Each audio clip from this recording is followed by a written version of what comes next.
இது பயிற்சிக்கான காணொளி மட்டுமே. நான் செபியில் பதிவு செய்த பங்கு ஆலோசகர் அல்ல. வணக்கம். நிப்டி திங்கட்கிழமை அன்று என்ன நடக்கலாம்? நீங்கள் பார்த்துக் கொண்டிருப்பது நிப்டியோட 5 நிமிடம் டைம் சார்ட். இன்று வியாழக்கிழமை. நிப்டியோட ஹை 22,558, லோ 22,337, முடிவுற்ற விலை 22,397.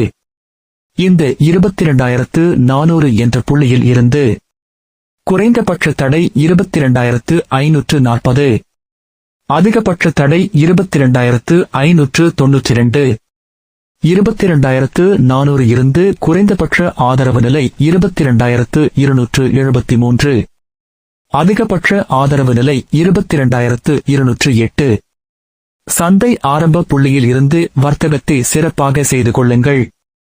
லைவ் மார்க்கெட் அப்டேட் தெரிந்து கொள்ள எனது டெலிகிராம்